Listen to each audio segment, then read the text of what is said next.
হরে কৃষ্ণ। আমরা প্রায় 100 জন ভক্ত বৈষ্ণব সভায় এসেছি বনকুমারী নজরুল কলোনি। এখানে অনেক আইটেম রান্না করা হয়েছে, অনেক সুস্বাদু কৃষ্ণপ্রসাদ এবং ভগবানের কথা আলোচনা হবে। হ্যাঁ, নৃত্য কীর্তন। হরি বল, হরে কৃষ্ণ।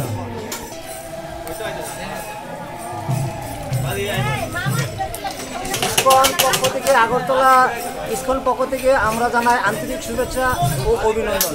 তো আজকের এই নজরুল কলোনি আমাদের বনকুমারীর পূর্ব দিকে যে গ্রাম, সেই টাউনের একটু পূর্ব দিকে আমাদের নজরুল কলোনি। তো সেখানে আমাদের প্রায় 500 ভক্তের আয়োজন করা হয়েছে। যে এখানে বিভিন্ন ভক্তরা, আমাদের কৃষ্ণ প্রভুজি আছেন, আমাদের নীলকান্ত প্রভুজি আছেন, আমাদের উত্তম প্রভুজি আছেন এবং তাদের হরিকৃষ্ণ মহামন্ত্র কীর্তনে আমাদের এই আসরটাকে মুখরিত করে ফেলেছেন এবং আরও আনন্দ দান করছেন। আর রান্নাবান্না আমাদের অনেক ভক্তবৃন্দ আছেন। আমরা সুস্বাদু প্রসাদ দেওয়ার চিন্তা ভাবনা করছি। আপনারা সবাই আমন্ত্রিত এবং আসুন, আমাদের এই প্রসাদ আপনারা গ্রহণ করুন। হরে কৃষ্ণ, নিতাই গৌর প্রেমানন্দে।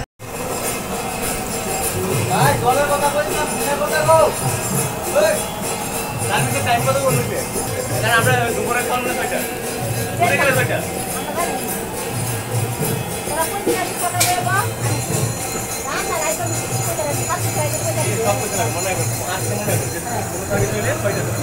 ঘুরে গেলে আর বস্তা শুরু হয় 7টা থেকে 8টা।